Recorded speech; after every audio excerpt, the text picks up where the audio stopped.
Are you absolutely stuck in writer's block? Nothing's coming to you, no melodies, no ideas, let alone a good one? Well, don't you worry, because I've been there and I've gotten out. And today I will share with you 2 techniques that I found help me get over the slumps, get out of them, and you can apply them today and get out right now. Let's dive into them. I was under the faulty impression, and so might you, that creativity is like a battery. You get a limited amount of supply each day, and as you put your energy into creative projects, that energy goes down and down and down until you're out. And then you have to recharge by, I don't know, like sleeping or just waiting around for inspiration to strike again. But this whole battery concept couldn't be further from the truth, because in reality, your creativity is more like a campfire. Let me explain that. A campfire is made by using small twigs, tiny twigs or tiny little strains of dried foliage to start the spark, to get the embers burning. And as it starts burning, you can put bigger and bigger pieces of wood in there until, if you want to, like, you could make it into a bonfire and put entire trees in there. But you gotta build that fire up. You gotta build that creativity up as well. And this you do by working with the concept I call creative momentum. Creative momentum is simply getting the ball rolling towards some sort of creative acts. And these creative acts compound.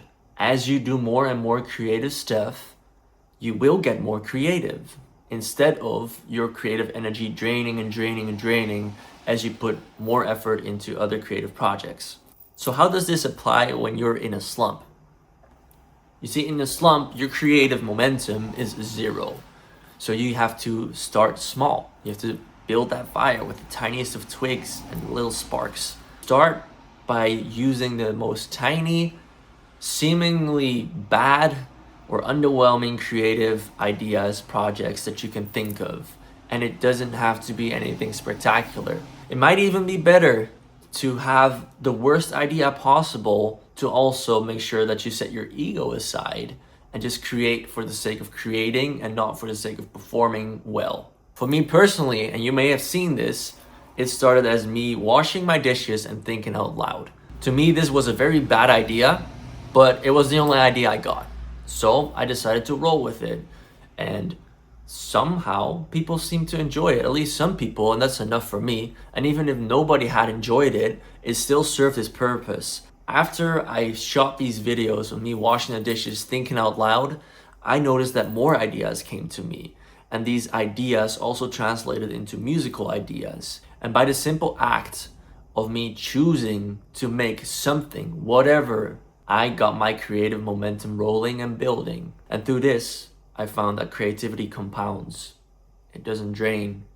And it doesn't really need to be recharged either. It's a momentum that you build. So any tiny act you can do will work towards that compounding effect towards bigger creative projects. So start as small as you can. We are not trying to impress anybody here. We're just making sure that we get into the right state, the state of being a creator. The second concept is related to the close cousin of a slump, which is isolation. When you're in a slump, it's very easy to just kind of get down on yourself and distance yourself and be alone. Especially if you think that you have to force your way through a slump by using willpower and brute force and just trying anyway, even though nothing is coming to you, just having your instrument in hand and trying, getting frustrated and being alone in a room, basically pounding your head against the wall over and over and over. And I'm very guilty of this. Like, when I get into a slump, my overall mood also gets down. And when I get down, I have a tendency to isolate. I think a lot of people have that tendency, and there's not necessarily any wrong with having that tendency, but we need to be aware of it so that we can make sure we get out of the slump as quickly as possible. And if isolation is a close cousin to slumps, then conversely, connection is a close cousin to creativity. So what does that all mean? It means when you're in a slump, go and focus on connection. Be around people, and especially those people that you have great, healthy relationships with, the people that big you up, the people that make you happy to be around, that give you a sense of fulfillment and well-being. And the reason why connection is such a good antidote to a slump is because of two things. Firstly, we as creators, as artists, we use stories in order to create.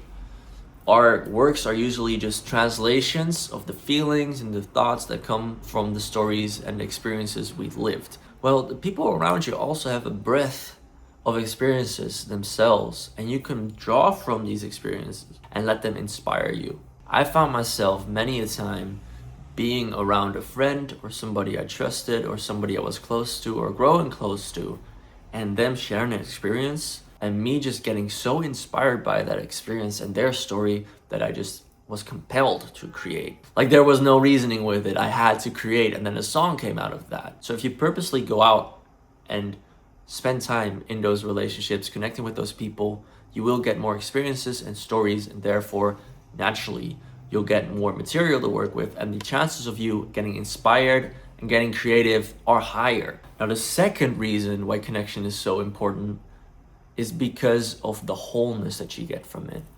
We are social creatures at the end of the day, and when you're in a slump, you often feel empty, you feel a void. It feels like there's nothing to draw from, nothing to create from. We want to take that void and transform it into a wholeness, an abundance, a source. And being around people, and more specifically the right people, will help with that, because they will feed you. They will feed you with their experiences, with their love, with their connection, and you will feel whole again.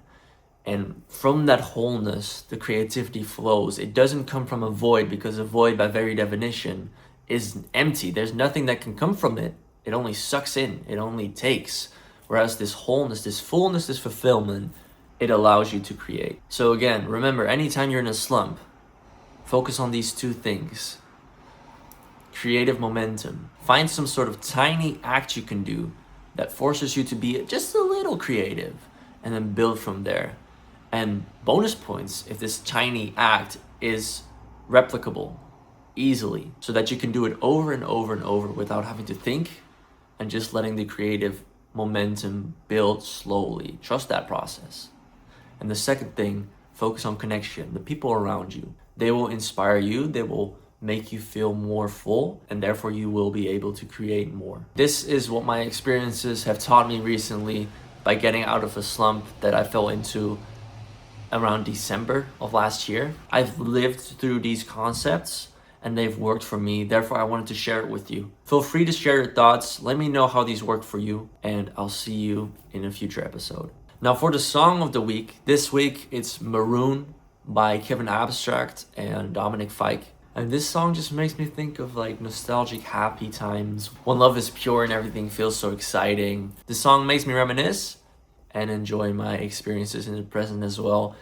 I would highly recommend you listen to this one, and also check out the album that it's on. So far, I've not heard a song on there that I disliked.